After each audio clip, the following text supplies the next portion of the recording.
Their conversation is interrupted by Colonel Ados? Ados. I don't know why.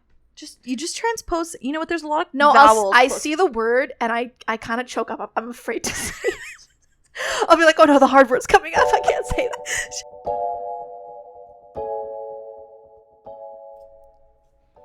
I'm Kat. And I'm Cass. And you're listening to Two Book Bitches. Welcome back. Welcome back, everyone. To the podcast. We're back. Pepper's back. Just living her best life. What's going on? It's December. It's December. We film these out of order. So it's officially December for us, right? Yes. How's your December been so far? Too busy, man. I need to slow down. It's like there's only 4 weeks. Whatever. A month left of the month. Of the year. A month left of the month. That's struggling. That's where my brain is at. That's Yeah. how scrambled I am. Too much going on. December is always really busy, but like in the funnest of ways. Oh no, it's like I a love fun December, busy. but it's just like so much to do before the new year. 100%. Bring in the new year. 100%. I have a month off. Oh my god, I fucking wish. I have a week off at the end of the month, and I am very excited. As you should be. Like I'm off, I think, from like the 22nd to like the 2nd, basically. What am I gonna do with all my time? I don't even know. Probably sleep, relax, recover. You're not gonna sleep. Recover from the holidays. You're not gonna sleep. Fuck. You're gonna do a million things. Probably. You're gonna find a million things to do. I know you. Yeah, probably. I just like to keep busy. I like to do things. I like to do fun things. I do like to relax as well. But I do want to do some fun things, you know? Yeah, it's gonna be good. I'm excited. What else are we doing in December? Okay, come on, girlfriend. In terms of what? I don't know. Like just anything. Like, are we doing anything? Oh, okay. Pepper just wants to come up first before we continue. It's like Pepper, you're the one who jumped down. I don't know how to help you. Where's her little bone that she needs for security? Her emotional support bone? I actually don't know, and I feel like that's kind of why she's wigging out right now. Do you see it? Oh no, guys. Stand by, everyone. Will we edit this out? I don't know. Maybe we'll just leave it. I don't know where it is. It's funny because like she's looking for it too. So like I don't know. What did you do? Wait, hold on. Let me also look. I think it's like under here, but I can't see.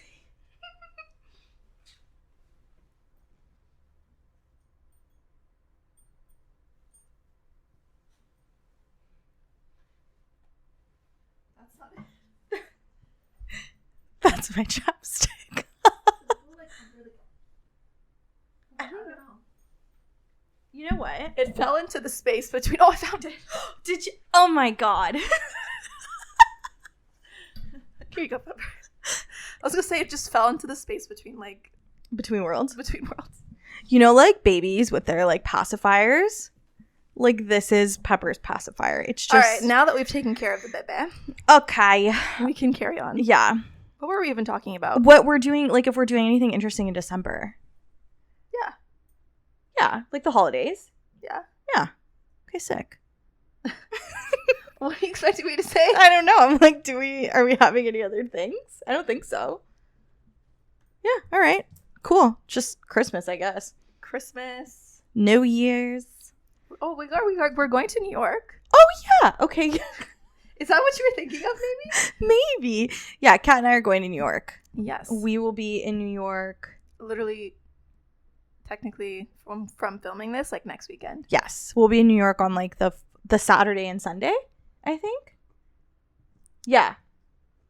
Yeah. Yeah. Yeah. Yeah. We'll be in New York over the weekend. I think we're going to try and go to... I really want to go to like the Ripped Bodice Yeah. bookstore. We really want to go on Saturday to the Ripped Bodice. So we're probably going to be there.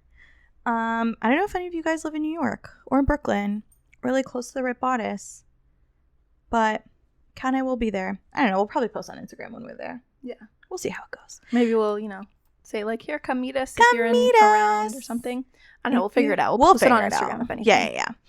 Yeah. Anyways, what are we... Anything in the book world?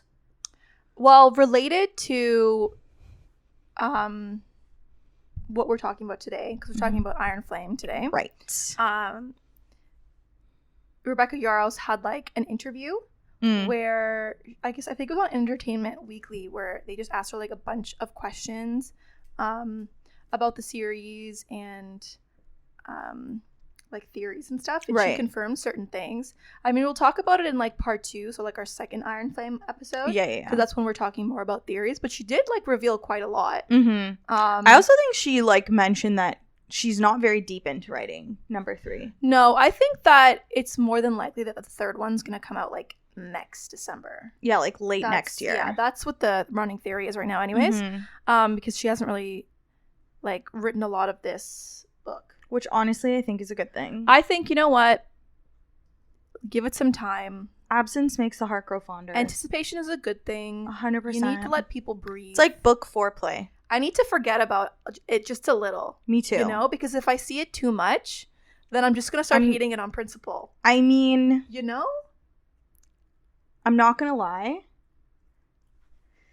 Upon reflection and upon some rereading of the material, after coming down from like the high of Iron Flame being released, kind of back in my hater era.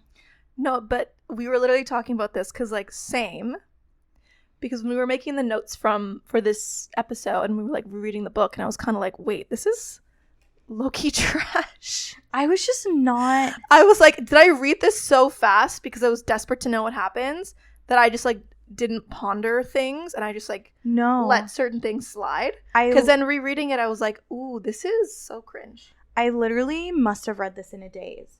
Like I think that's genuinely what happened. Like I was just like dazed and confused reading it, and I just like sped right over it. Like I think, well, you know what though, I will say I liked Iron Flame better, or sorry, Fourth Wing better of the two. Correct. I found Iron Flame a lot harder to read. Like, even when I was reading it the first time, it took me, like, almost double the time it took me to read Fourth Wing. But I don't know why. Like, I saw a lot of people posting about that, actually. I feel like this one took them a really long time to read. There was a certain amount of, like, info dumping that happened in this book that was less so in the first one, I think. I also found that some of the tropes and events were very... There was a lot of repetition in some of the conflicts, some of the arguments. There was a lot of like Violet doing things, like just day-to-day tasks. I feel like it was too long. Like, it could have been cut. This either should have been like 2 books or 2 books. No, I wouldn't have made this book longer. Is that what? I feel like no, absolutely. I feel like not. you could have split this book. I feel like there's a natural split in this book. I think it just could have been cut shorter. Okay. I feel personally I feel like there's a natural split in this book, and then I think that would have allowed her to flesh out more of what was happening. No, for me, I already don't like the fact that this series is going to be 5 books. I don't need more books in this series. Yeah. Like, that's entirely too many as it is. I'm not going to lie, like, this is... I'm having a little bit of PTSD here. I'm having a little bit of JLA PTSD, because this is how I was starting to feel when we read the From Blood and Ash series that I have since dropped.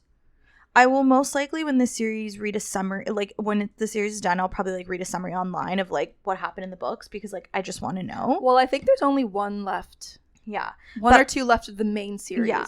But I personally like won't be reading them again, and I'm really scared. I'm so scared that this book is going to follow the same line. It's possible. That it's just...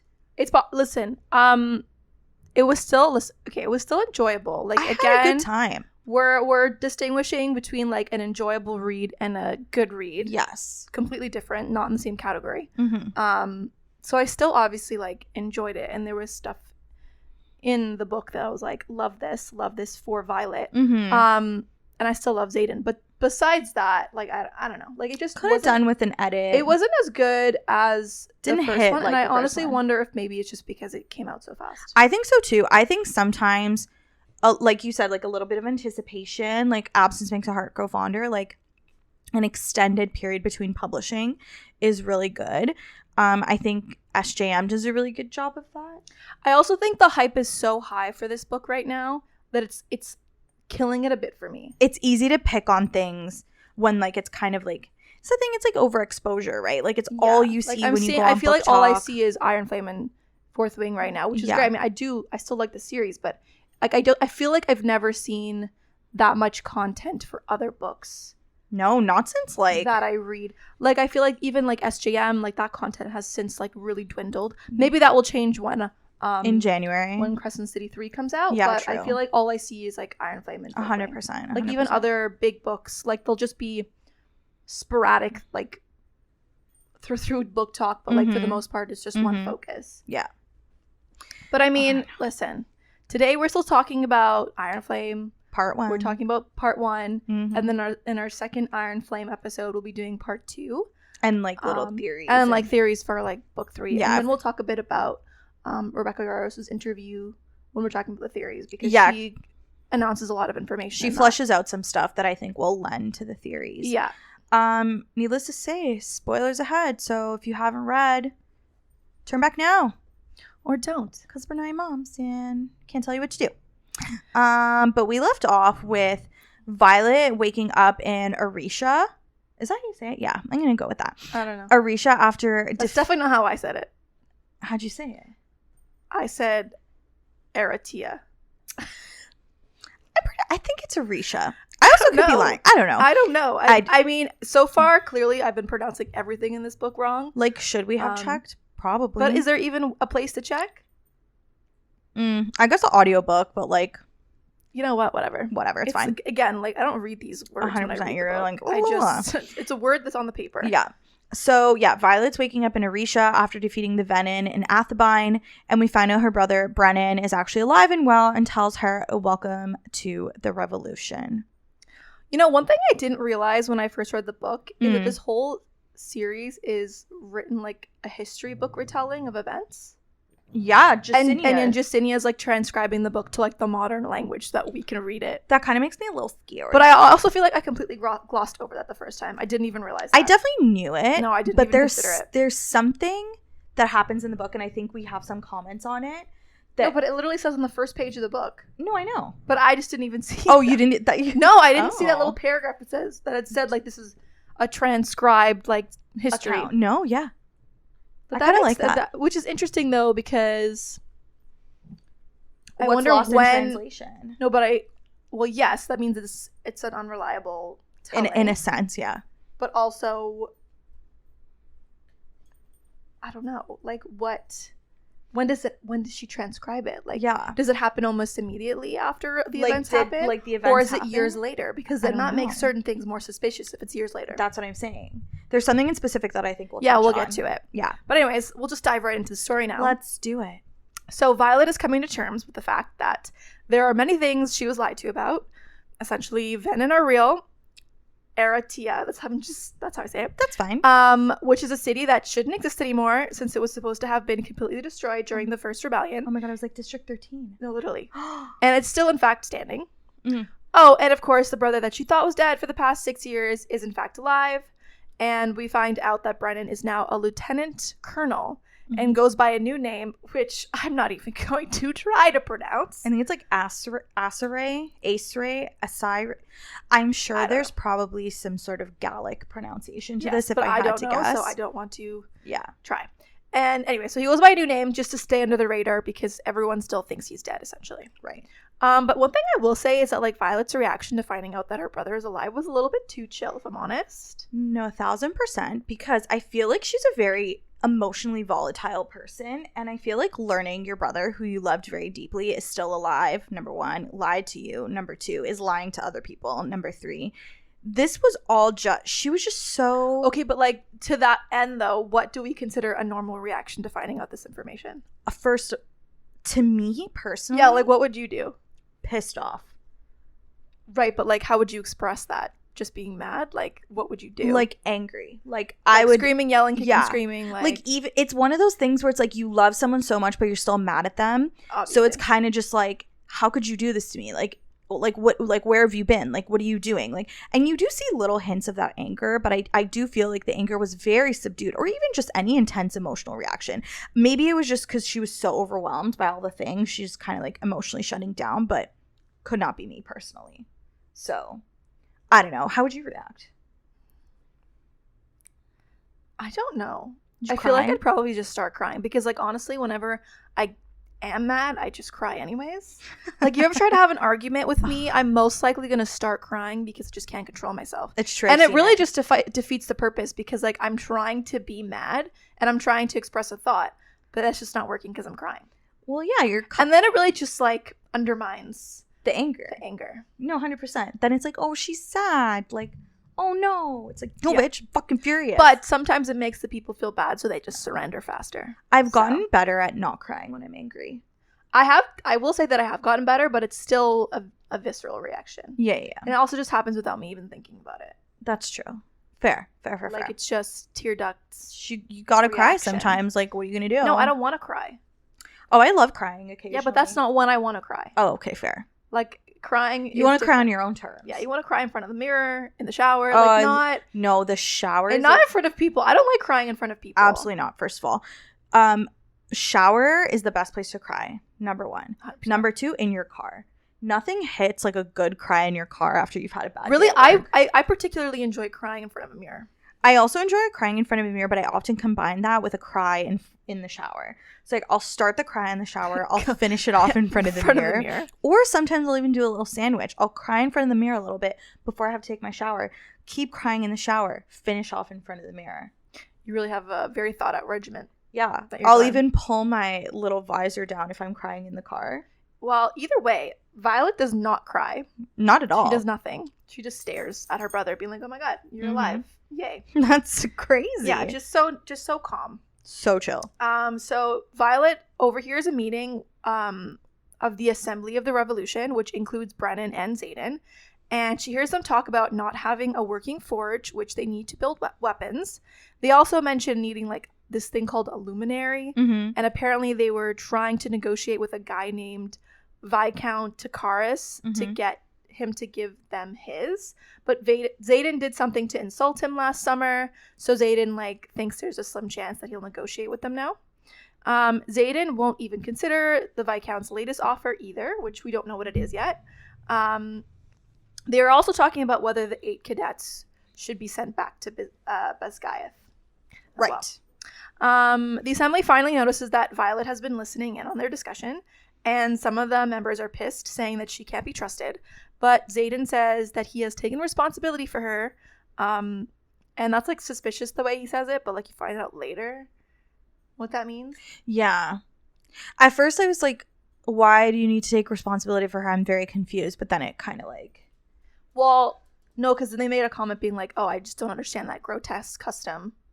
Oh, right. Like, it's a tierish custom. Yeah. Yeah. Okay, yeah. We'll talk about it. Well, not in this episode. No, next episode. But like, did you know what it was? I immediately know what they were talking about. Yeah. Okay, cool. I feel like it was easy to do. Yeah, because once they said the grotesque custom, and then I know he's tierish, and I was like, oh, okay, like I could put 2 and 2 together. Or it wasn't grotesque. 4. They called it something like unnecessary custom or something. I don't know. Either way, like, because I mean, it is yucky. So anyways, he says that he's taking responsibility for her, and if that isn't enough, then there are 2 dragons who have vouched for her integrity. And another thing that was explained at this point, which kind of had always confused me, was kind of the bond between the 4 of them, between the 2 dragons and Violet and so like all 4 Xaden. of them essentially at the end of but the day. I was confused about it because I didn't understand how it worked in the first one because I was dumb. Sometimes I just don't ask questions during fantasy novel reads. I'm just like, you know what? Well, there were certain things at this point, especially in the beginning of the book, where she explained things again, and I was like, okay, you either fixed the explanation of it from the first one because the first one didn't make sense, or it was something that I just didn't understand the first time, but now I understand. So essentially, I'll just go through it. Taryn's bond gets deeper with each rider, and the death of Taryn's previous rider, whose name is like Naolin? Okay, anyways, that previous rider nearly killed, like the death of that previous rider nearly killed Taryn too. So they suspect that this time around, if Violet dies, so would Taryn, which would trigger Sigale and then would kill Xaden. Right. So that's how it works. So really it's because Tarn has such a deep bond Yes. at this point with Violet Yes. that her death would kill him. Most and because likely. the dragons are bonded, that would take out Yes. Sigil, which would 1,000% take out Xaden. Correct. There you go. Damn. Because that whole, like, previous rider bond thing, I don't think I really understood the first time. Well, I guess it's also, like, the linchpin is really... So Violet dying would be very bad, and either of the dragons dying would be very bad. But Xaden dying seems like the least dangerous. Right, because if he dies, technically, maybe Sigil might would not die. Yeah, because we don't know anything about how deep her bond is with Xaden or whatever. Yeah. So if Xaden dies, then maybe Sigil lives, which means Tarn would live, which means Violet would live. Right. So of the four, he's the most expendable, coincidentally. Yeah. Yeah, that's a way of putting it. Mm-hmm. So anyways, the assembly is adjourned and Violet is left alone to speak with her brother. And she has a lot of questions for him, mainly like, how are you alive? And like, what are you doing here? Brennan explains that Naolin, who is Taryn's previous rider, healed Brennan and then died from healing Brennan. Yeah. And that the dragons helped hide him in a cave system under Aratia. Yeah. So there you go. Brennan also confesses to her that he thinks they have like 6 months before the Venin are strong enough to come for Navarre. They also talk about that iron box thing that they had found in resin, and we were all wondering what it was. Yeah. But they ended up destroying it since they believe it's a lure for Venin. So, like the higher ups of Navarre have been putting these like iron boxes in random places to lure the Venin there, so that they kind of stay away from like. Yes. What's in the box? They never tell you because they said we couldn't even investigate it. We just had to destroy it. Yeah, because I was trying to remember too as I was like rereading these parts or like looking at these. I'm like, do we ever find out what's in these boxes? We don't. But I don't think so. We do not. Violet also discovers that Aratia has a dormant ward stone, and she thinks that she could probably find information about how to make it work again from the archives at Bezgaeth. But Brennan doesn't want her to put herself in danger and says that he is more focused on getting the Luminary anyways to be able to make more weapons. Right. Because like, we got to kill these things. Yes. Later, Violet... Oh, okay. Did everyone see that? Pepper, all right. Okay. For those not watching on YouTube, she just jumped on the coffee table, which she's like never really done before. Yeah. Okay. Anyways, later, Violet goes to see Endarna, who is now a bigger teenage dragon with black scales, who also happens to have an attitude. Yeah, she's got that like a snarky, moody teenager vibes. She really leaned into this like teenager trope, like Rebecca Yarros, like when writing, she like really leaned into it. Oh, no, Pepper. Use us up on the keyboard. Taryn explains that she has experienced accelerated growth due to using too much of the time-stopping magic. And because like she shouldn't be a teenager this fast. Yeah, it was like poof, like all of a sudden. And she definitely needs to get back to the Vale to go into the dreamless sleep in order to finish the growing process. Yeah, it's like she goes and like they guard her and she goes to bed. They go into like hibernation for like X amount of months. Oh my god, I'm so sorry. What? You know, hibernation, they don't just sleep. Like real I know, life. but I don't care. That's for me. When you tell me a bear is going to hibernation, they're sleeping for 6 months. That's what it means to me today. It's what it will mean for me tomorrow. It's what it will mean for me for the rest of life. Like I literally recently found out that when things hibernate, they don't just like sleep. Like they're just like slower. They sleep more of the day. Yeah. That's And I was like, my life is... I just thought bears ate a fuck ton of food, crawled in a cave, I thought they were just in a comatose comatose state for like 6 months.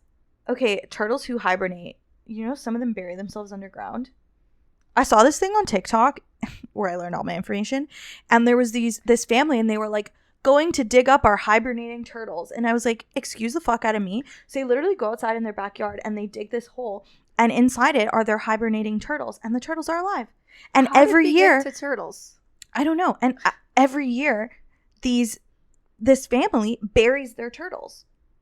But how long do they hibernate for? For like the winter.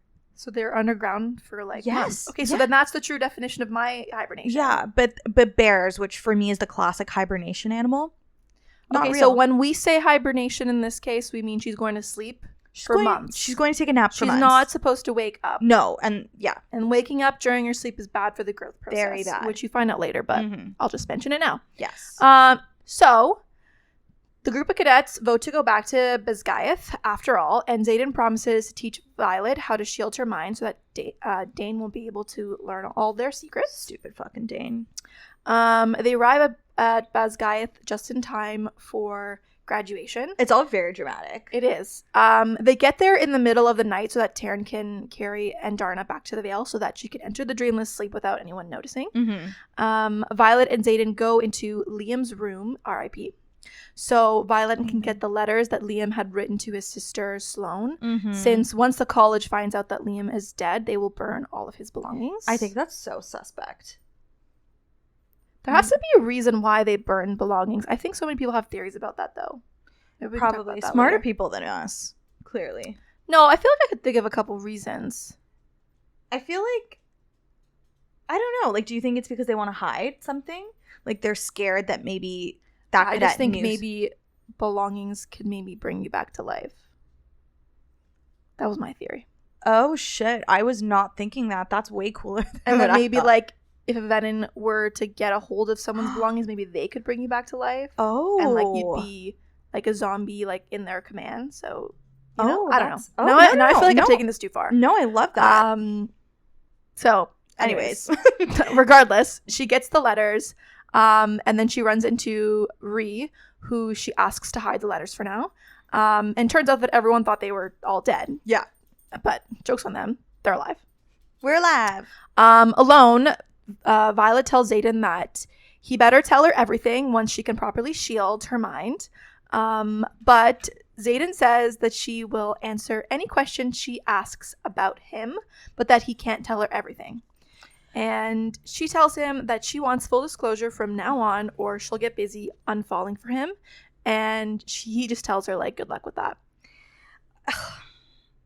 This entire conversation sparks a series of arguments between the two of them that I just don't like. This whole full disclosure thing. Like, listen, I think I mentioned it one more time, but we'll save you we'll spare you all the pain, and we'll only mention it one more time in our summary, because throughout the whole book, they're having this same argument about like I need full disclosure. No, you don't. You can love me without full disclosure. No, I can't.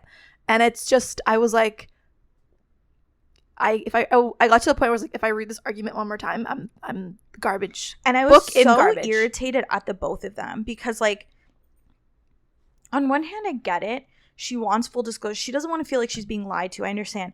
But then on the other hand, like, there are some things that he probably can't tell her in order to protect a lot of people, especially considering the fact that she's, like, around Dane a lot, or people that she doesn't know their intentions, or, like, whatever. Like, she could literally put the entire revolution at risk. I just think it's funny that, like, everyone's like, oh, you fell for the mysterious man, and then you're mad that he's mysterious. No, literally, you're like, telling me if you wanted a man who played by the rules, you would have gone for Dane, but you didn't because he was boring. Exactly. For a reason. You got to keep a little mystery, a little spice, you know? That's what keeps the book flowing.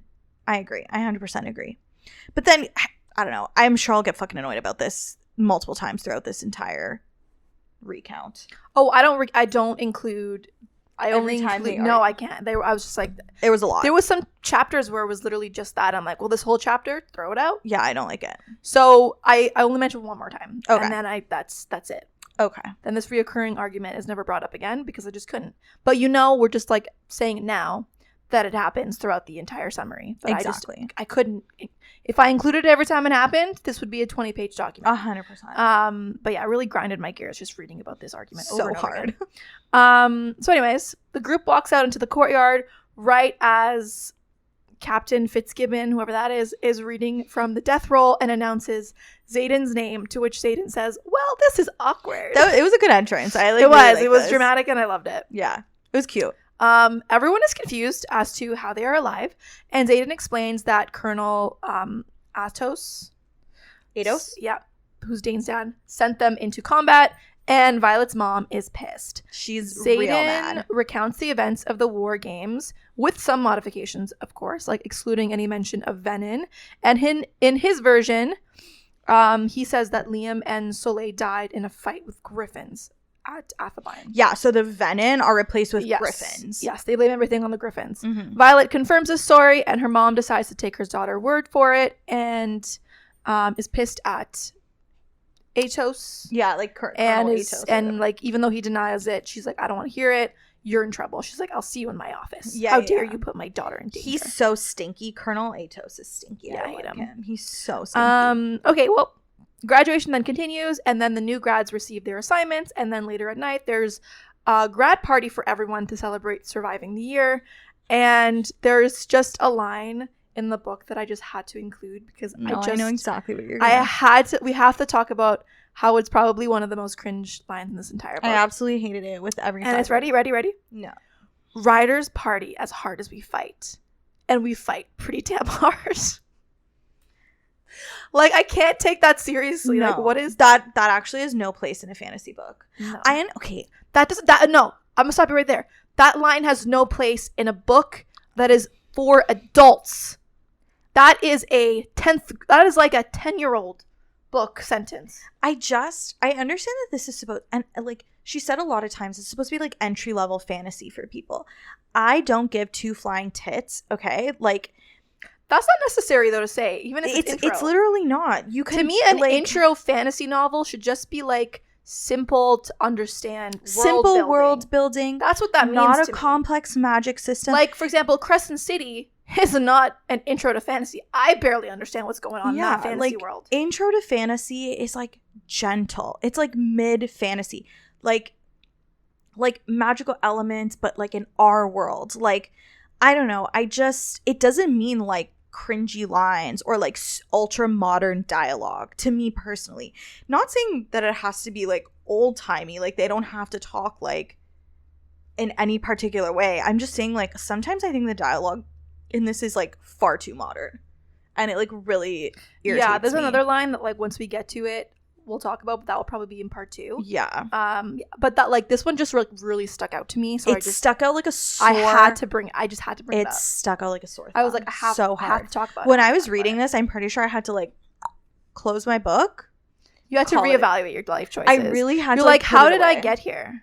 How did I make the decisions that led me to this very moment in time? It was a lot. It's like the books that led me to read this book. Maybe I was questioning No, I'm myself. just kidding. I don't regret. No, Don't not regret at all. the fantasy. Well, anyways, they party pretty damn hard. Right. So Violet is hanging out with her friends at the party and getting sloshed. And then she sees Xaden across the hall, leaning against a wall, and goes to talk to him. And this is just a really big sidebar. No, sidebar away. I love Because sidebars. I just think it's really hot when men lean on things. Yeah, like a little lean, like a Like, I personally, in my opinion, the hottest thing a guy can do is just, like, lean on a wall or a door frame with, like, you know, hands in the pockets or, like, arms crossed against, like, arms crossed, making their, like, arm muscles bulge. You know what I mean? like a good like door jam lean. Yes. Yeah. Like an archway lean. Ooh. Oof. That like, is sexy. Like, that's got to be the hottest thing for me. Yeah. Like, fair. what do you think the hottest thing a guy can do is? This is very specific, but I do have an answer. Oh, do you? Okay, yes. What is it? So I love when you're talking to a man and they're listening to you very intently, Okay. and you can see them looking at your lips. That is sexy, too. Like the little like flick of the eyes like down to the mouth while you're like explaining something to them, and then like kind of like darting back and forth between your eyes and your mouth. I just think is so hot. That is good, actually. Especially if they're like genuinely listening. Yeah. Like, and they like are responding to you like well and like asking you That's good. interesting questions. I think it's so sexy when like you see someone watching your mouth. Very hot. It's very specific, but very well, hot. I think the leaning on a doorframe is pretty specific, I too. think you can also combine those two. Ooh, leaning on a doorframe, listening to you talking, Like and eye fleck to your lips. like you're looking up at a tall man and you're talking and he's leaning on the doorframe, arms crossed, and he's just like glancing at, Yeah. are you The kidding? sexiest things men can do. So hot. See, noticed how that didn't include men giving you their opinions. Had nothing to do with them talking. It's nothing to do. It's just, you know what though? It's like those little like non-sexual things that people do that you find very attractive. Yes. Because I don't feel like any of that is like overly sexual. No, but like maybe I the lip glances are, but it's not like, I don't know. I just find something about a man leaning on a wall, it's like that physical arms it crossed, really lends, hands in pockets maybe. Mm-hmm. I love hands in pockets too. Like I don't know. No, You I got love me. that. I'm transfixed. I love that. I love a good. This is What? I love a good backwards hat. See, I don't think everyone can pull that off though. No, but I think that if you can pull it off, it's very sexy. Yeah, like a backwards hat. If you can pull it combo. off, if you can pull that off, yes. But I think that like leaning on a wall is kind of universal. 100%. Personally, 100%. Like every man could do that and make it look sexy. I like men with dogs as well. Okay. Now we're just going down a rabbit hole. Anyways, he's leaning against a wall. He's looking super sexy. Mm-hmm. She's contemplating her life choices. Don't we all? So, anyways, he's leaving tonight to head to his new station. She walks Xaden out, and he tells her that he'll earn her trust as soon as she realizes that she doesn't need full disclosure. She just has to have the guts to start asking the questions she actually wants answers to. And that the anticipation will be good for them, blah, blah, blah. See, this is the last time I'm mentioning this argument. This whole, you just have to know what questions to ask. I fucking literally fucking hate that trope. Like, let's not fucking play with semantics here. Like, you just weren't asking the right. Shut the fuck up. Shut the fuck up. What do you mean I wasn't asking the right questions? I hate that. But also, like, she doesn't even know what secrets you're hiding. How like, can she doesn't know even know what questions to ask? She doesn't even know what she doesn't know. Yeah. How is she supposed to know? That was wild to me. I was kind of like, this is going down in a circle that can I get off this train? Like, how can I get off? It was a lot. It was So suffice to say that argument continues to happen throughout the book. Mm-hmm. That's the last time I am mentioning it to spare us all the pain. Mm-hmm. Good call. Yeah.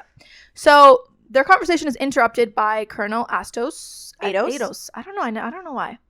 You just transpose. You know what? There's a lot of vowels. I see the word and I kind of choke up. I'm afraid to say it. I'll be like, oh no, the hard word's coming up. I can't say that. You know when it's like in class when you have to read out loud in class, so you like do the thing where you like count. You're like, okay, 1, 2, 3, 4, 5. Okay, so I have to read this paragraph. So you'll read the paragraph. So you fucking sit there and you practice it, but then you're so focused on practicing, you have not listened to anything anyone has said. Or like you'll see shit. I have a hard word in my paragraph that I have to read. I don't know how to say that. Yeah, it's like I've only ever read it. I've never said it out loud. Yeah, this is me. Like I see these words and I just start to sweat. I'm like, oh my god, 100%. I can't say this. 100%. What did you say? We're calling him Atos. Okay, cool. So they're interrupted by Atos, who introduces them to the new vice commandant, Major Varys, who is there to tighten the ship. Atos hands Xaden and Violet missives, which both say that they have a 2-day leave every 14 days to fly to wherever the other is, meaning that if they like alternate their times off, they can only see each other every 7 days. Yeah. And on top of that, Xaden is stationed in Samara, which is like one of the most far away of all the posts. And this, needless to say, pisses the dragons off. Right, because like by the time they like fly there, they actually don't have a lot of time together before they have to fly back. So it's like it takes like a day just to get there. Yeah, pretty much. So then if they basically only have 2 days off, they're only there for a couple hours, and then they have to like leave basically. Yeah. Then before Colonel Atos leaves, he threatens them, saying, "Secrets make for poor leverage. They die with the people who keep them." Got a secret, better keep it. And this one I'll say, better lock it in your pocket, taking this one to the grave. Two can keep a secret if one of them is dead. That's immediately what I thought about when I read this. And it's stuck in my head forever. Yep. So he threatens them, and he also threatens both Violet and Mira's life if they don't keep their mouths shut. Yeah, he's like, it would be a shame if General Sorengale lost any of her daughters or like other kids or something like that. Yeah. I actually fucking hate this guy. I think that after Sigil found out that they would only be seeing each other like literally for like 2 hours every 7 days, she should have eaten them. Because I think that no one would fuck with Sigil. You know what I mean? Like, what if she just... What, I think someone's fucking with Tarn? No, I don't think anyone's fucking with Tarn, but I feel like Sigil doesn't show like emotional outbursts the way that like Tarn flexes his like badass status quite frequently, whereas like Sigil, I feel like she like people avoid her like the plague. Yeah, like even she's Violet. Scary. Yeah, she's like I can't talk to this woman. She's like very deeply scary. So I feel like if like Sigil just went and like chomp like Atos and like Varys, like the entire book could have just been done. Honestly, just eat all of them. Just eat. What? Because you can't punish a dragon. What if they just started eating the people that? No, because I think it's also like against their like code. To, like, I guess. No. The dragons can't kill each other. Oh, that's against the like dragon code. Okay, so then like but then maybe they'd get mad at each other for like killing. Well, yeah, because like you're threatening that person's dragon. Right. So technically, they're gonna get pissed off. Right. Fair. Right. Like if a dragon like kills one of the humans, you might fight. You might start a fight with the dragon. Right. Okay. Because like even when someone like threatens Violet, Tarn's like, I'm gonna just. Tarn's like, I'll fuck with your person. Yeah. I'll fuck with your human. Yeah. Fair. Or I'll start a fight with the dragon. I don't know. Yeah. So. Oh my god. Holy shit. That was my phone. That scared the fuck out of me. Anyways. It's fine. So, anyways. Anywho. Don't fuck with dragons is the main point there. No, literally. So alone, Xaden asks Violet if she trusts him, and she says, "With my life." And he's like, "That's all," which she confirms. Yeah, that's all. That's all you get. Mm-hmm. Then that just makes Xaden savor the anticipation even more. Yeah, because he's like, "Oh, I'll I can't wait." That. Violet tells him that they're like basically not going to happen, and she's like, "I'm going to pick whoever I want to warm my bed." And Xaden is like, "Yeah, you totally can, but you won't because you still love me." And then he leaves for his new station. He like mic drops and walks away. Yeah, he's like very confident in the fact that she's like not going to hook up with anyone else, essentially.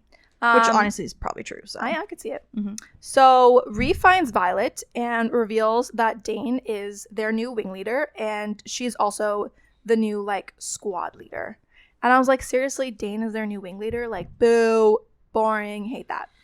I'm just can't get away from this man. I mean, I guess there's a little bit of a nepotism involved because like at the end of the day, his father's like a colonel, so yeah. I'm sure there was like some sort of that's true little something.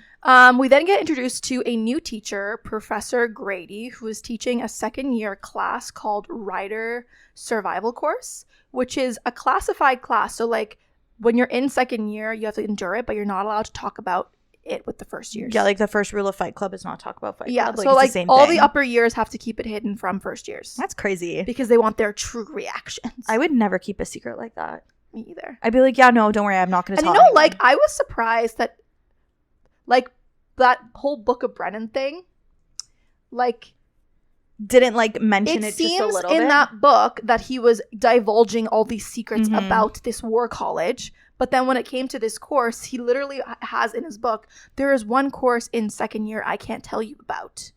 But, like, all you need to know is it's fucked and you got to survive. But he told her, like, a bunch of other secrets. That's my thing. I feel like the whole point of this insider book was to have insider information. 100%. And that's not very insider. Like, why wouldn't you warn them about this? Be like, hey, they're going to rock your shit in this like, course. You're telling other secrets, but then this was the one rule you choose. He's like, I draw the line at this course. It's like, this one, you know what? I want to see you react to it. He's like, you know what? I really value my academic integrity, and I didn't know about the course, so you can't know about the course. I had to go through this shit. So you have to go. So anyways, break the cycle. Course where the students are basically taught how to survive the elements, and specifically how to survive being tortured. I don't like it. And this was yucky. I didn't like that. I mean, there was a warning at the beginning of the book that there would be torture scenes. Yes. Just in case I don't really warning. It feels a little gratuitous though, because there's no scene in this book that like I don't know, maybe this is a little bit of a spoiler. There's no torture scene outside of the classroom. Well, technically there is. Yeah, but like I guess. Yeah, that's true. I don't know. It still felt it still felt gratuitous at points, I think. Like a torture class? Like to have a torture class? Yeah. Like did it move the plot along? You know what? No, they didn't need to include this because like she could have just been interrogated / tortured afterwards without the class. I just feel like this class didn't really move the plot along at all. But I mean, I guess if you want to, like, the writers are badass. I'm just being nitpicky, if I'm being honest. I think that it was supposed to show that her mind was strong enough not to be broken to the point where she wouldn't reveal anything later on. Yeah, I mean, go off, queen. I mean, I don't know. Like, I see what you mean, though. I really don't think it was necessary. Yeah, I feel like plot-wise, it didn't really advance the plot in a way that, like, I think that the class was, like, integral to the plot moving along. I think you probably could have moved it along in other fashions. Or just cut it all out because, like, Yeah. really, who cares? Yeah. Anyways, after class, Violet goes to the archives because she is convinced that she can find answers there on how to raise the wards in Eretia. How did you say to say it? Orisha. I don't know if I like that better. That's fine. You can pick what you want. I don't know. Say it one more time. Orisha. Orisha. Orisha. If I can remember that by the time I see the word again, maybe I'll say it that way. So she asks Justinia there, who's in the scribe quadrant, for some books on the founding of Bazgaeth, like pretending that she needs these books for a class assignment. She's like, yeah, I'm doing a project on raising wards, so any kind of books you can find would be great. Big fat liar. Suspicious. But so suspicious. Justinia's like, okay, sure, yeah, I'll see what I can find. Justinia is so cute. I love her. Yeah. So it's conscription day now, and Violet is stationed at the parapet, and Violet is like reminiscing about her conscription day and how her mom didn't even hold off the storm that day. She just like let the storm rage on. Let the storm rage on. Yeah, that's what I was thinking when I said that. Oh, okay, fine. Then this guy walks up who Violet and Dane recognizes as Cam, the king's third son. And they tell Cam that his dad is going to lose it when he finds out that he's here. But he dismisses them, saying that his name is Eric. And Violet and Dane agreed to keep his identity a secret. It's like clearly he's trying to forge a new identity. He doesn't want anything to do with his dad. He's in his rebel era. So he's like I don't know. You. I don't know this Cam with which you speak of. My name is Eric. He's like, who is this Cam? I don't know him. I think his name is like Eric Greystone or something. I was pronouncing it as Arik. That might be right. You might be right. I think it is Arik. Okay. That makes sense. Yeah. It's like a double A. It's like Eric this whole it's like time, an Aaron, like an A Arik. I was reading Eric this whole time. I was reading Arik. Yeah. But anyways, he's like either way. He's like, oh yeah, Arik Greystone? Something like that. And Violet was like, you couldn't have picked a more creative name. Like, but I think Arik is his middle name. Or something like that. She mentioned something about a middle name. I don't know about that. I don't remember that. But anyways, this is his new name. He's detaching himself from the royal family. He's like, I don't want to be associated. Add another hot rebel man to the roster. Yeah, and you know what? I was like, a prince? Oh, color me interested. I love a prince who's hiding the fact that he's a prince. I love a rebel prince. You're telling me that you don't agree with your family's... I was so interested in this guy that I was like, fuck Zayden for a hot minute. Listen, I've got theories. No. What do you mean? About him and his romantic life, personally. What do you mean? I think that he's meant to be, perhaps will develop into some sort of romantic interest for Violet. What? No. Or no. I mean, you know what though? Like, I can see where you were going with that because I also went there because like I was like, I want this man. I want to see this man, sexually. Like, respectfully. I need this man biblically. Like, I love this guy. I don't know why I pictured him really hot in my head. I mean, I picture all these guys hot. No, but him specifically. I heard Rebel Prince, and I was like, say no more. Sign me up. Sign me the fuck up. I was like, Zayden who? Who is Zayden? Who's that? My ex-boyfriend? I can't recall who that is. I don't know him. I want to see more of this guy because you know what? I want him to be romantically involved with someone. Yes. I need to see him romantically. Yes. Agreed. But like, I wasn't actually thinking Violet. Well, I'll tell you why specifically when we get to the second part. Like, I was specifically thinking Sloane, if I'm honest. Oh. Because they're the same year. I mean, they do interact, but they don't interact, like... I guess we also don't see... Anyways, we don't see a lot of their interaction. I just think that it would be a waste to make it be Violet. Because, like, I don't think they're going to end up together anyways. No, I know. Like, the only way that they would end up together is if Zayden died. Which, I mean, like, I guess that's on the table. I told you he's the most expendable out of the four. Anything is possible, really. Anything is possible. And if that is the case, then if she's going to end up with anyone, I would love it to be this guy. Yeah, exactly. But, I mean, like, if that's not the case, I would love for him to end up someone else. Maybe Sloane. Yeah, someone cute. else. I don't know. Cute. All hypothetical here. I'm into it. Either way, Rebel Prince, you got me thinking about you. I'm thinking about you. I really am. I'm intrigued. Mm-hmm. Color me intrigued. Next up on the parapet, though, is, in fact, Sloane, who is Liam's sister, who immediately dislikes Violet and blames Violet for Liam's death. Despite this, Violet still tries to help Sloane by offering her advice on how to cross the parapet She's like, successfully. you can fucking hate me, but at least don't die. Yeah, she's like, put your arms out, Tie your do hair. all this stuff. Yeah. Once everyone has crossed the parapet, they gather in the courtyard, assigning the new recruits to their wings. Sloane and Arik are put in Violet's section. Mm-hmm. Then the dragons land, and then they try to scare the unworthy cadets away. And then as some of the first years start to run away, Solus, who is Varys's dragon, ends up killing a lot of the students and almost burns Violet. Mm-hmm.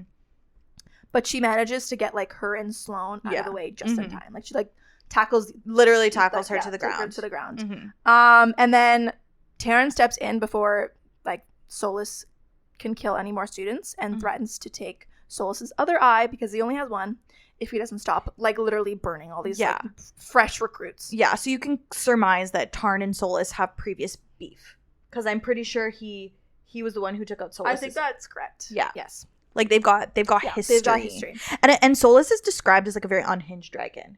He's not right in and his, he bonded in his an head. unhinged person, so I guess the unhingedness is just apple unhinging. don't fall from the tree. Exactly. Violet has started waking up early every morning to go running. And I mean, this is just crazy. I would never. No, literally. Absolutely not. Could Running? Running is one thing. Early in the morning, you've crossed the line. No.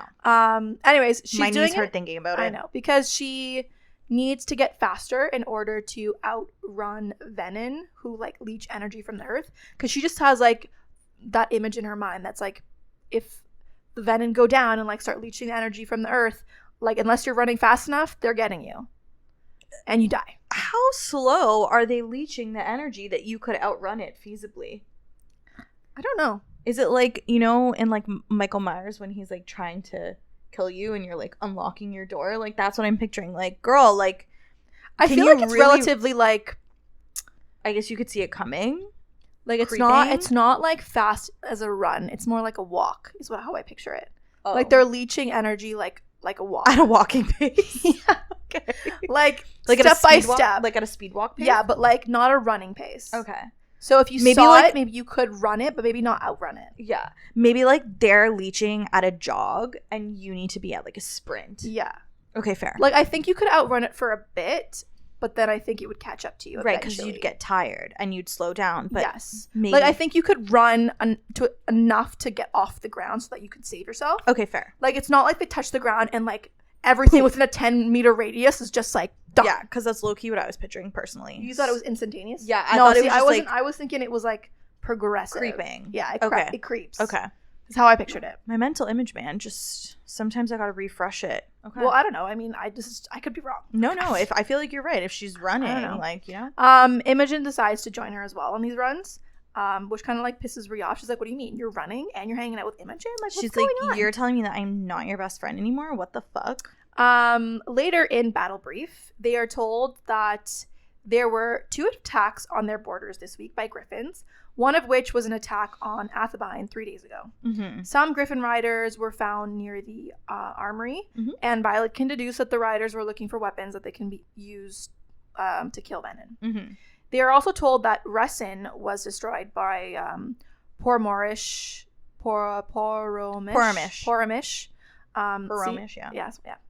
By Poromish unrest a couple of weeks ago, which Violet knows is a lie. She's like, no, I was there when I was Resin literally there. Was destroyed. I was there. I saw it happen with my own 2 eyes. Exactly. Alone, Rhea tells Violet that she thinks the school is hiding something from them. And it's babe, if you only knew. No, literally. You don't even know the half of it. I feel bad for Rhea in this book. I know. Violet, she really just tries to be a good friend to Violet. And Violet is so dismissive the whole time.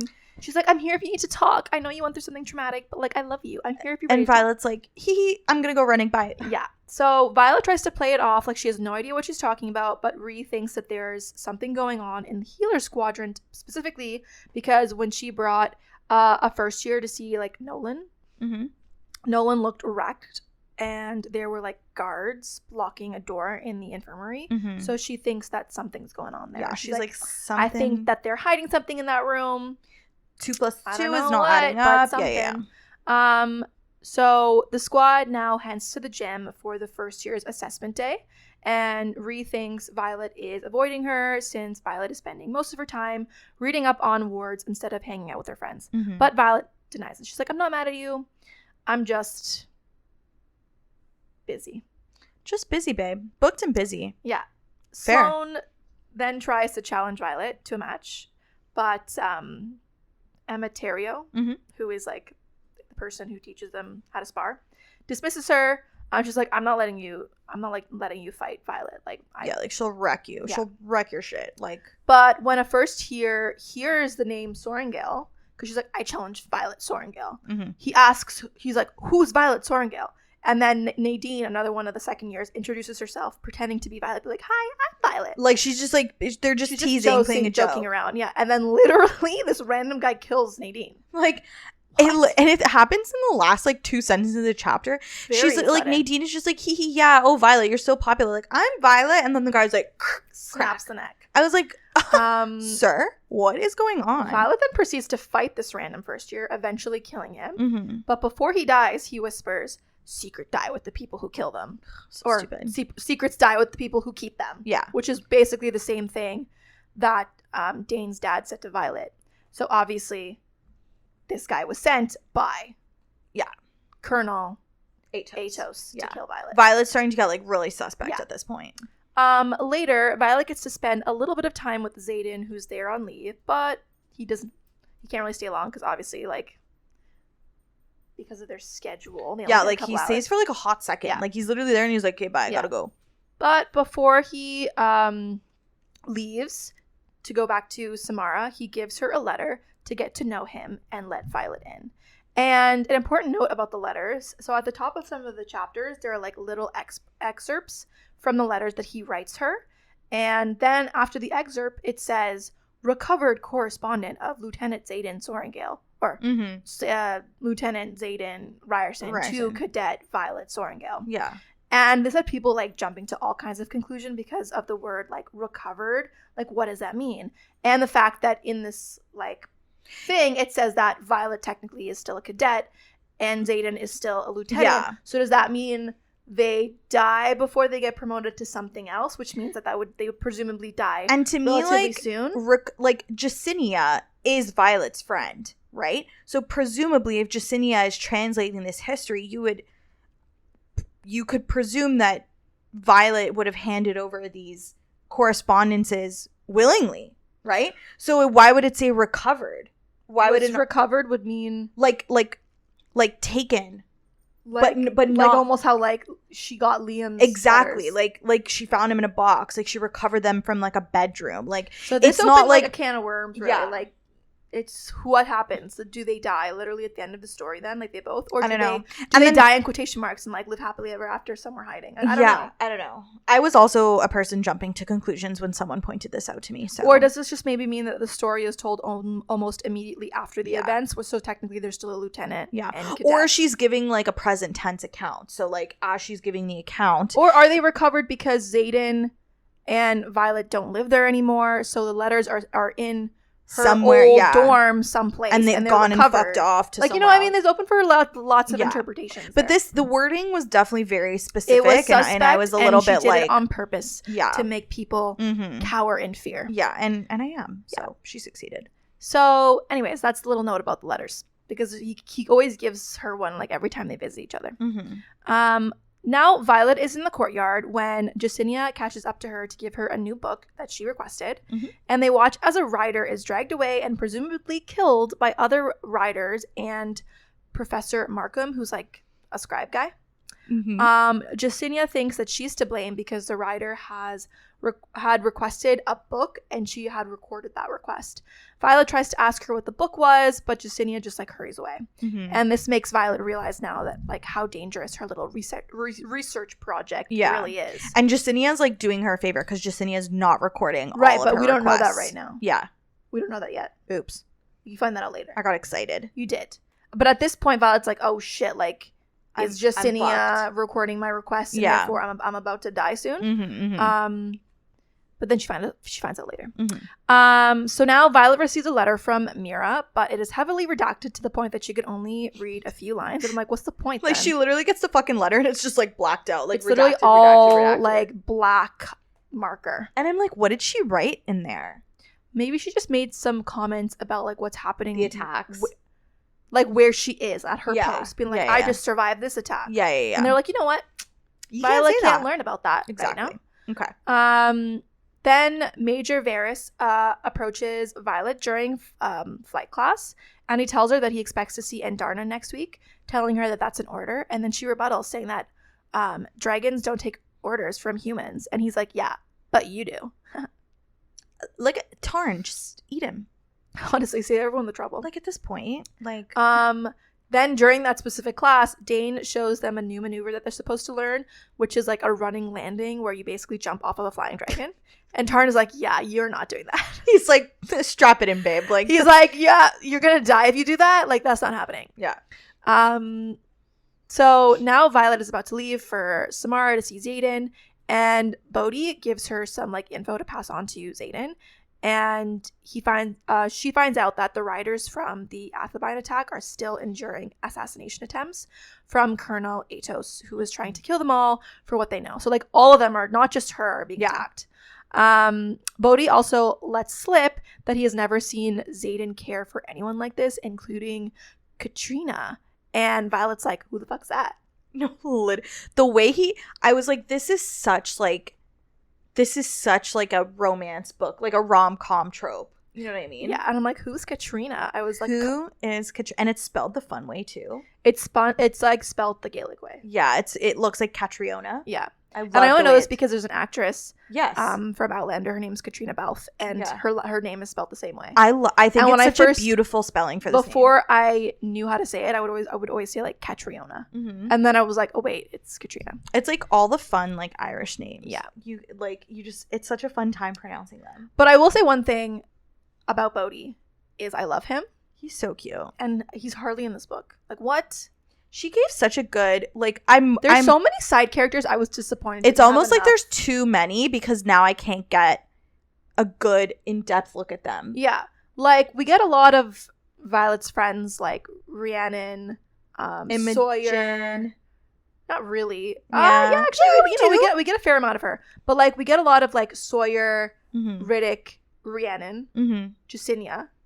And I was disappointed specifically by the lack of Garrick, Bodhi, and Bodhi. Those two specifically. Yeah. Agreed. I was like, where is these men? Where are they? And then I think after a certain point in the book too, they almost like disappear. No, like they're hard. Like they don't even mention them at all. Like Control F, you cannot find them.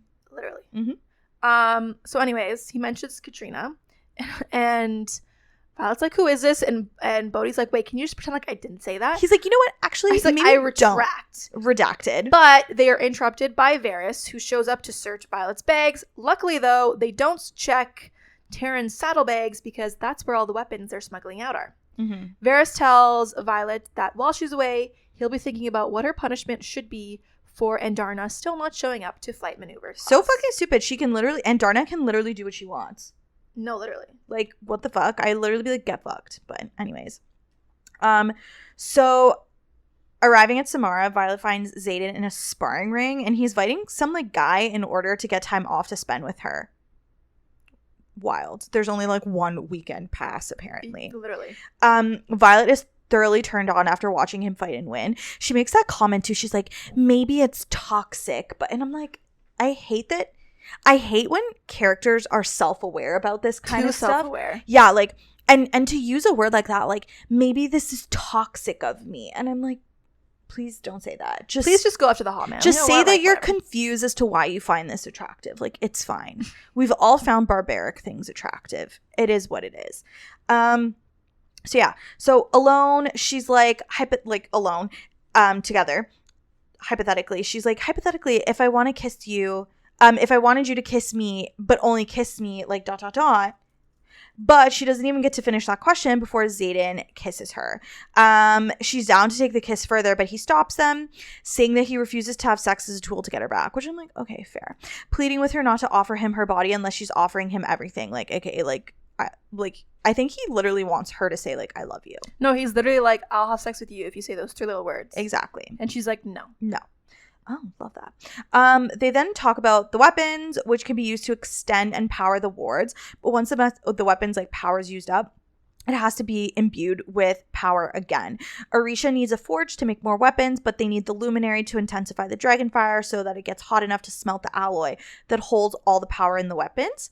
So they're kind of like at a crossroads right now because they really don't have anywhere to get this luminary other than that, like, fucking Viscount. When Violet gets back to Biscayeth, Varish is waiting for her, and as punishment for Andarna not showing up, he makes her use her lightning power, like, over and over and over again until she, like, literally, like, burns up and almost dies. Like, they have to, like, dunk her in a fucking lake or something. Like, and she, like, sizzles. It's like, tss, like, you know? Mm-hmm. Later, after Violet has recovered, the squad is at the gym, and Sloane is getting wrecked on the sparring mat, and it turns out, like, she's not a very good fighter. No, she's not a good fighter at all, which is so unlike her brother, and I think that's why they expected her to be good because of Liam. Yeah. But then I think at some point you find out that, like, she was not raised. They weren't fostered. No, they weren't raised together. So, like, where he learned to fight and everything, like, she wasn't getting that same experience. Exactly. So he was fostered to be a fighter. And I think that's kind of sad. It's like you fostered siblings separately. Like, you put them in separate foster homes? I think they probably do that on purpose, That's though. so mean. That's actually so mean. I know. That's so mean. I know. It's awful. Many people have offered to help Sloane, but she keeps refusing. Violet and her friends are kidnapped. Literally, this is wild. For their first assignment of the RSC, like, basically the torture course. They wake up in the middle of the forest and they have to work together with cadets from the infantry, the healer squadron, and the scribe quadrant. So, like, all of the quadrants have to, like, work together essentially during this mission. The riders are given water that, unbeknownst to them, takes away their powers and their connection to their dragons, which apparently is a new addition this year. This is, like, a new little thing that they've been testing out. They're given 2 maps to use to find their extraction point. And as they make their way in the forest, they run into Jack's dragon, who kills one of the little group members. After a few days in the woods, the group still can't find the extraction point and fail the assignment. I think it's something like the 2 maps don't match, and if they had just cooperated better, they would have realized that way sooner. But obviously, that's not the case. Violet goes to the archives, and she asks Justinia what book that guy that was killed had requested, and Justinia tells her that he had requested a book about a border attack that supposedly didn't happen. Justinia tells her that she hasn't been recording any of Violet's book requests because Justinia knows that Violet is looking for something and wants to help because she knows that the archives are incomplete either by ignorance or intention. She's like, we don't have everything either because people are stupid or because it's on purpose. And she's like, I don't think people are stupid. Yeah, exactly. So it's on purpose. She, like, really, like, Justinia really reads between the lines. Yeah, she's like one of the first. She's super observant. Violet asks her to find any book on how the first 6 built the wards. The older the text, the better. And they agree to meet on Saturdays where Justinia will bring Violet a new book. In exchange for help, Justinia wants to borrow Violet's Book of Fables because she's like, this is something that, like, we don't have in the library. Fight challenges have officially started again, and Violet poisons Sloane's opponent in order for Sloane to win. So she's back to her old tactics. She's back on her bullshit. And Sloane thinks she won all on her own, and Violet is like, nah, you would have been knocked the fuck out if I didn't help.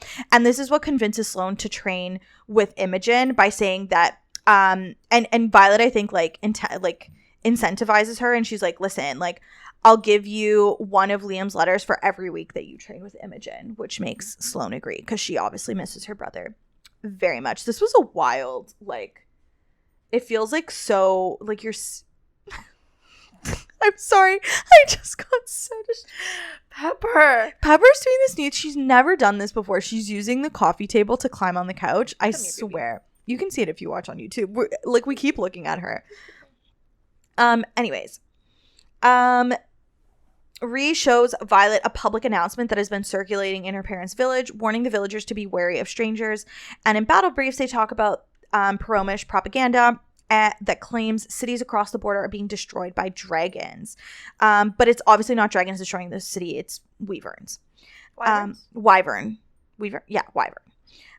At flight maneuvers, Andarna still hasn't shown up, and Varys wants to punish her, like Violet again, but Tarn is like, absolutely not, and he bites Solis's neck, almost killing the dragon, and makes Varys get on his knees and apologize to Violet and admit it's not his authority to summon any dragon, which obviously pisses Varys off. It was amazing, but you knew that was going to come back to bite her in the ass. 100%. It's one of those things that's like, love that for you, but this is definitely not going to bode well for you in the future. This is not going to be helpful. Exactly.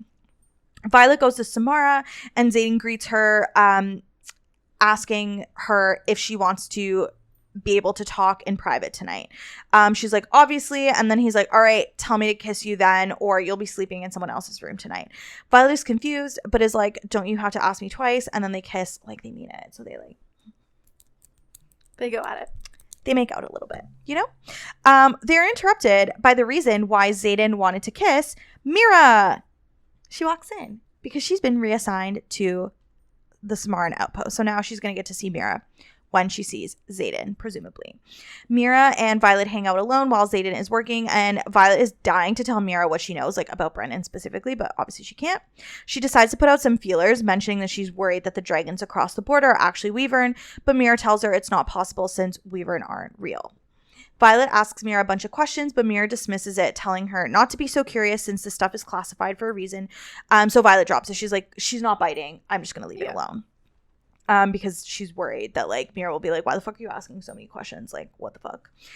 In class, Violet learns that another one of the riders from Athebyne, the Athebyne attack, was killed, probably due to an assassination that was successful this time.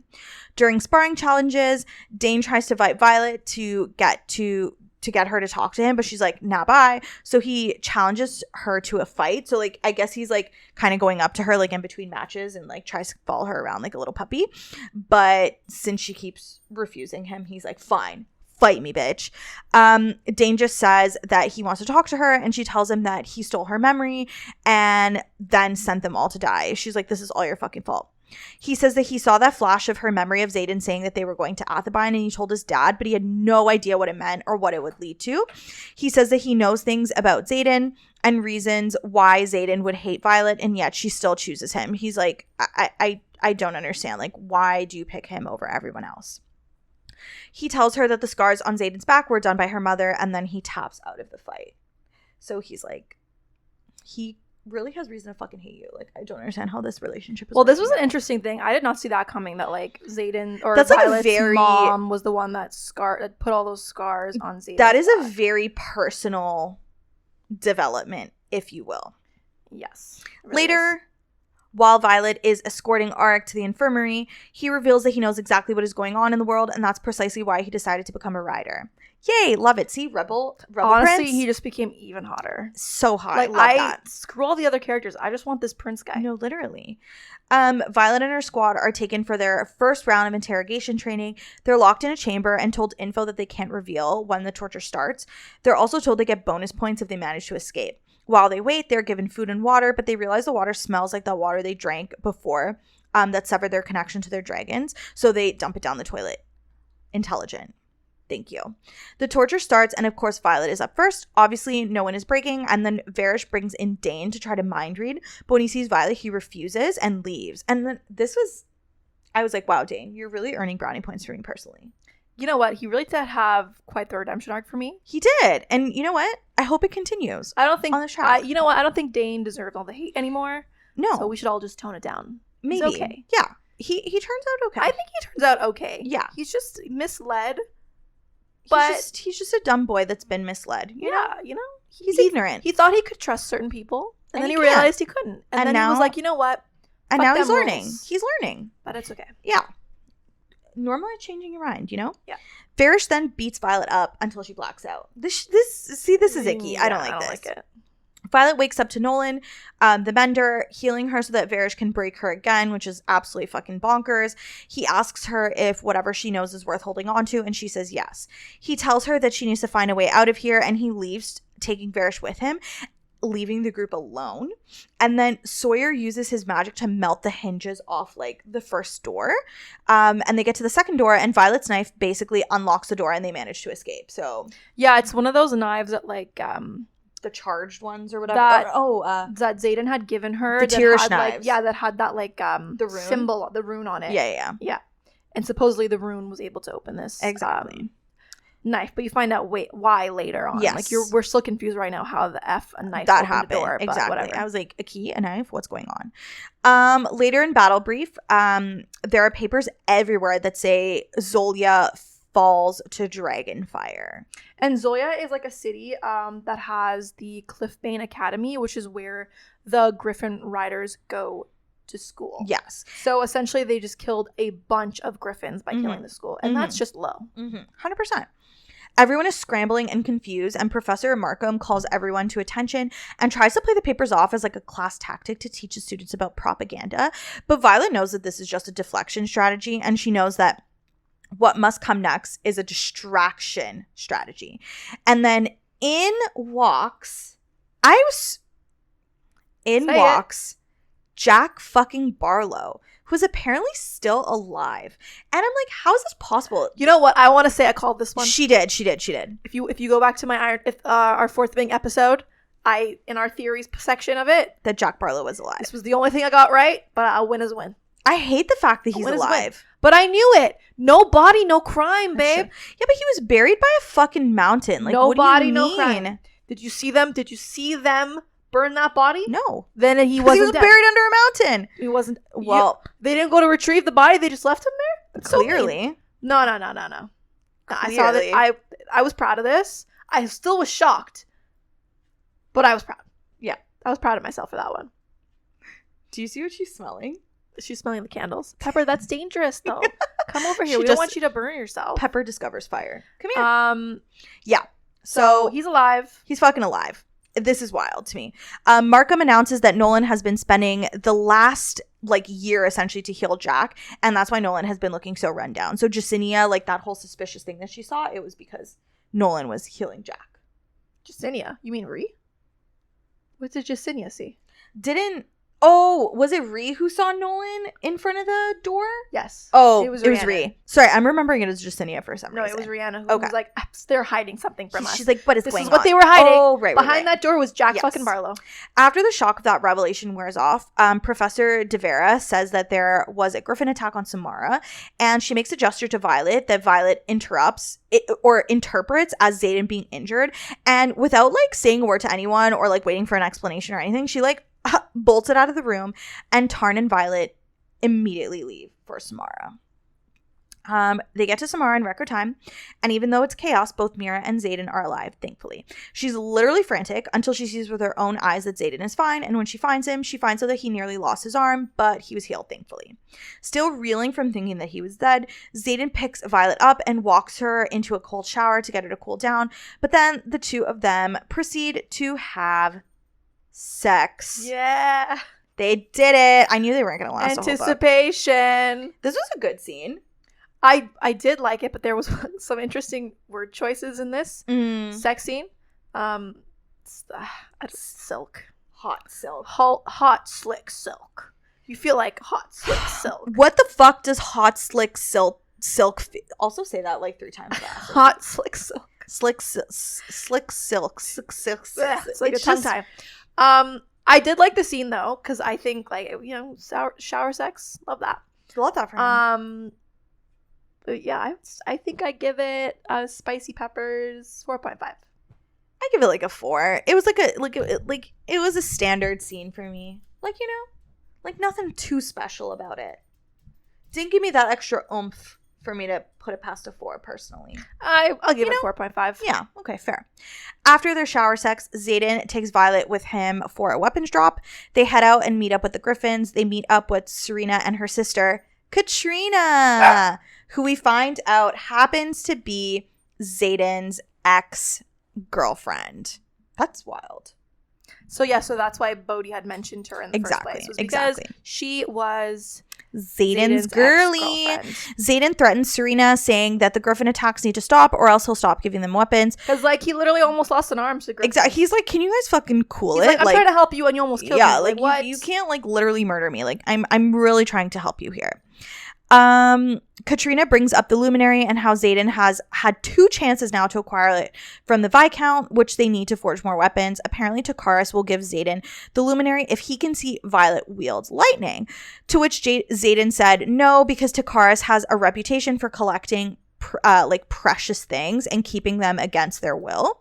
Violet is like, this isn't your risk to take, but Xaden tells her that he would rather lose the war than live without her. And I'm like, she keeps getting mad at him because like he won't say I love you, right? And I get it, like those aren't those exact words, but like it you're really telling feels me that's like it. not a declaration enough. If that's not that declaration is not enough for you. Like if a man told you that he would rather watch the entire world burn than live without you, are you kidding me? Yeah, that's crazy. It's cooler than I love you, that's for sure.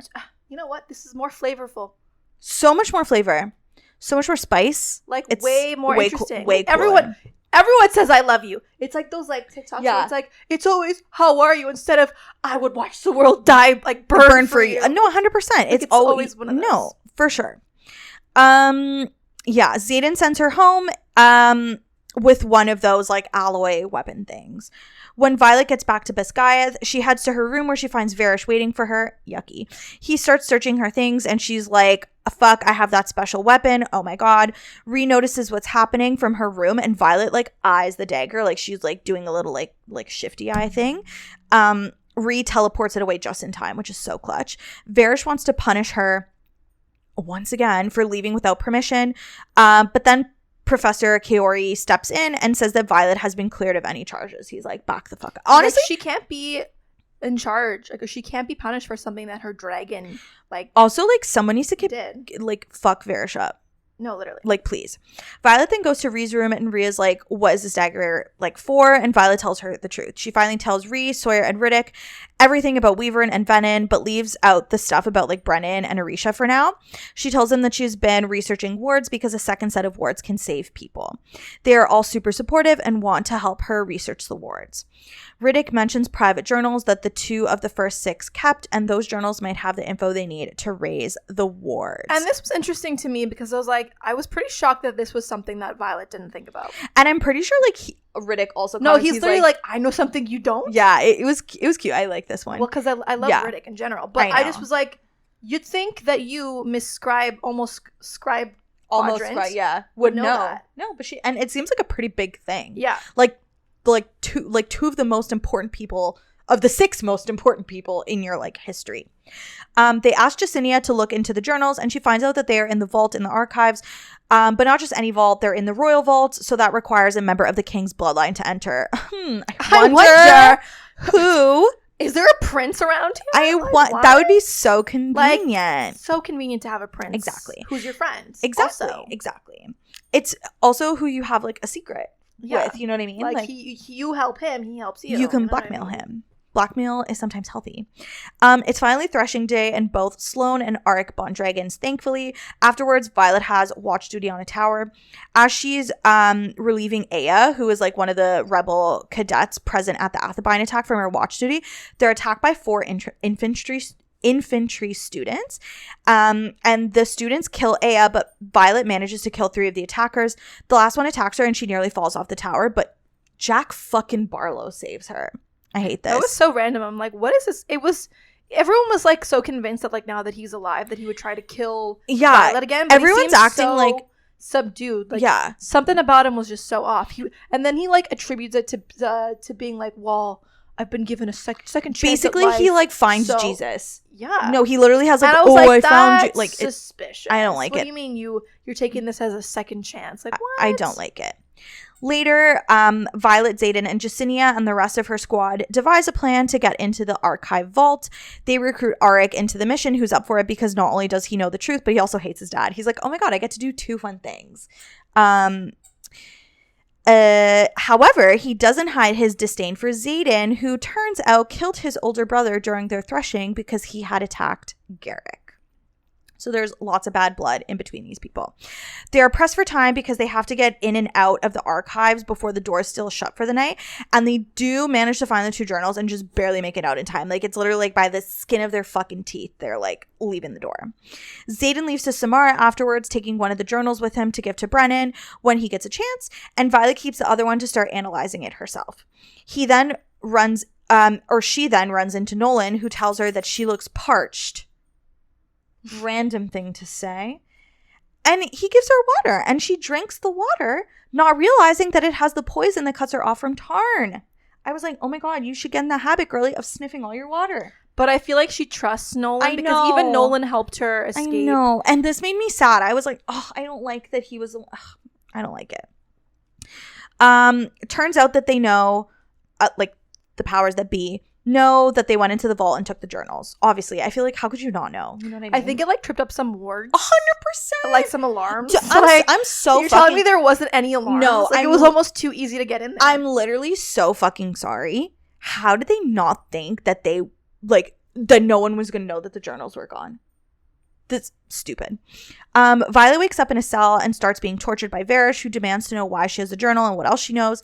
She's there for like 5 days and can't contact anyone, including Tarn, since they keep like shoving the liquid down her throat. Through the excruciating pain, she starts hallucinating Liam to cope. And the hallucination promises to stay with her through it all, and she doesn't break. Varish then calls in Dane. Varish persuades Dane to read Violet's mind, explaining to him that what Violet knows is a threat to them all. And while in her mind, Violet shows him all her memories, showing him the truth about the Wyvern and the revolution. And to everyone's surprise, he stabs Varish because he believes Violet. Dare I say that Dane has gotten a redemption arc? Honestly, I love it when you can be faced with the truth, which is something that you have been led to believe is wrong, and you change your mind. Because he could have easily been like, no, she's a fucking liar, whatever. But he trusted his friend. So I am not on my Dane hater train anymore. Yeah, he could have also been like, well, that might be the truth, but maybe my dad is lying about it for a reason. Yeah, I'd rather 100%. Choose my dad. But no, he was like, this is the truth. I get why she's done everything. I love it. I gotta save Violet. Absolutely love it. Zayden finally shows up and kills all Varish's minions, and him and Dane rescue Violet like a little tag team. Zayden helps Violet give the killing blow to Varish since she was too weak to do it alone. Fuck you, Varish. So glad he No, died. literally, this was like one of my favorite moments. Yeah, I was like, oh my god. Unironically. Great that we never have to deal with him again. You know what? I don't always condone murder. This was one of the instances that I do. What's that line? It's like, I don't support violence, or what was that thing that Lady Gaga says? Oh, yeah. I can't remember. Oh, I know exactly what you're talking about, but it's like I don't support violence, but I do support women's rights or something. Yeah, like that. yeah. I just support women's rights and their wrongs or something like that. I don't know. Either way, it was iconic. Anyways, as they're escaping, they run into Violet's mom, who says that she had no idea until now that Violet was being tortured, and had she known, she would have come to stop it because she'll do anything to protect her children, including having a war with a neighboring country in order to protect Navarre's wards and therefore her children. She asks for a moment alone with Violet. When they're alone, she gives Violet the antidote to the poison that disconnects her from Tarn, and she admits that she's known the truth about the venom this whole time and that she knows Zayden has been smuggling weapons out. She tells Violet that she's made like a deal basically with Zayden, and the deal was that she would allow him and all the rebel children to enter the Rider Squadron so long as he would do whatever it took to protect Violet and keep her alive. Then Mommy Dearest leaves. And this was an interesting reveal. I didn't really think that was the case. And I mean, we clearly assumed that there was more to the mom than like meets the eye. It's just I know, but I didn't think it was like some deal that she specifically made with Zayden, specifically about Violet. So that means that at some point in Fourth Wing, he was just protecting her out of obligation, and that switched to like, I'm protecting you because I love you. Exactly. But like, we don't like, I think that kind of pisses Violet off because now she doesn't know. She's like, was this real? When like, did it start being real? She doesn't know when that distinction was. Yeah, fair. Whereas before, she just thought he was always intrigued by her. Exactly. Zayden makes his declaration of love to Violet, and they decide it's time to leave Biscayeth and go to Arisha. Violet wants to tell all the students the truth and give them a choice on what side to fight for, which I think is the right thing to do. In the courtyard, they call all the students into formation and give a grand speech telling them all the truth. Then the students and professors that choose to join the revolution leave with Zayden and Violet. I almost combined their names. I was like, what were you about to say? Zaylet. join the revolution, leave with Xaden and Violet for Arisha. So like some of the students leave, some of the professors leave, but some of them also don't. Some of them stay up so as I think Gaia. it's about half or something. Yeah, like 50-50 or something like that, which is like quite the turn of events here, and clearly not something that I think we've really thought through, despite the fact that I think it's a good idea. Yeah, not thought through. Like, Yeah. you're like, where are you gonna put all these people? No, literally. But that's kind of where we leave you, because this is really a natural cutoff point in the story as well. Well, this is literally. I know this is literally the end of part 1. Yeah, I know this is literally, but it's also like if they didn't have part 1, part 2, it would be like the place labeled. to leave Like you, I feel like this is such a natural, which is why I think that like some people, me included, maybe thought that it could have been 2 separate books more fleshed out. But then that would have made the second book like such a filler. No, but that just means that the second book, if you ended it here, like this is the book, the book ended here. That means there's all this. That means she would have had to include more about the school and the classes, and I already wished she cut more of that out. She was like, Kat's like, I actually don't want that. Like Fair it was too much. Like I didn't want more. Definitely. I want more. Definitely. Yeah, I could have done with less, but I definitely didn't want more. Okay, fair. Like I preferred what happens in the second part of the book. I thought True. that way more interesting. I think maybe what would have been nice is if this was condensed to about a third of the book, or like a quarter, and then maybe we got the rest. This book could have been max like 400 pages. Yeah, it could have done with another round of 500. editing, which I think is probably a result of the quick publication dates. It could have had the time had they not released it. 100%. Less than 6 months since the first one. I mean, obviously, this was a great marketing tactic to release the book. It was, so but I closely think together. I think that what like kind of pissed me off though was like all the problems that involved with the publishing of the book, like the fact that the misprints, all the misprints, like every book has an issue with it. Yeah. And these seem like such silly things for a book that has literally taken the world by storm. And I think they just recently announced it on Goodreads. This won the Romantasy Book of the Year or something like that. So I mean, clearly, like there was lots of money put behind this book. So no, I mean, listen, like I think also the fact that this version didn't have the dragon sprayed edges was because they didn't have time for 100%. it. 100%. And I feel like if there was just certain things that they just Mm-hmm. and there was all the issues too with like the sprayed edges, like there wasn't enough of them. I also heard that there was like orders were being canceled. I also heard that there was a lot of issues with indie bookstores not getting their stock orders, which is really shitty. Or the orders were getting canceled and stuff. Yeah, so that's kind of garbage. And I mean, I think that if you're gonna like play with the big boys, like, you know, you want to play with Sarah J. Maas and Victoria Aveyard and all these like really big names in like fantasy genre, like I think you really have to like put some money behind it and make sure that these like silly little things don't happen. Obviously they've rectified it. I believe I think they put out a statement apologizing, and they're working to fix some of the issues, and I genuinely hope that these issues don't happen.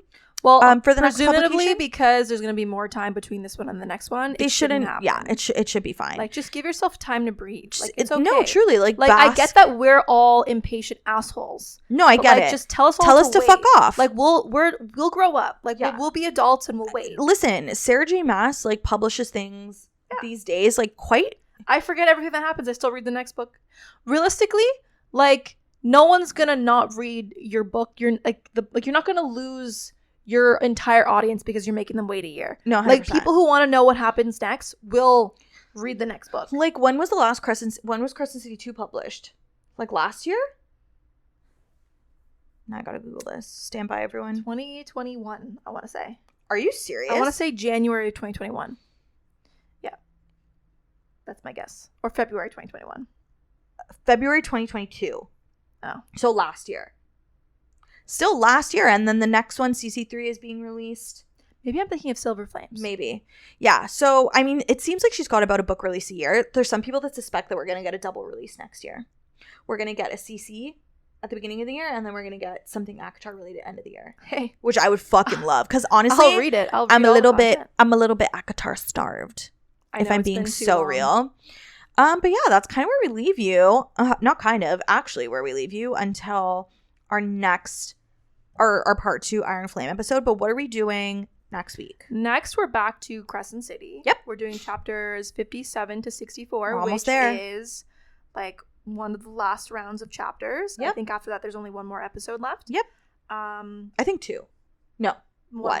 more. After next week's, there's only one more. Oh my god. Left. Crazy. No, I lied. There's 2 2. more. Yeah. Yeah. I lied. There's 2 more. I was going to say, I thought there was 2. Yeah, But anyways. So anyways, we're almost done the books. We're almost done. Which is amazing because that means that we're closer to CC3. CC3 is so soon. I think I'm going to devour the book. I'm really excited. But anyways, all of our information is in the description below, no matter where you are watching or listening.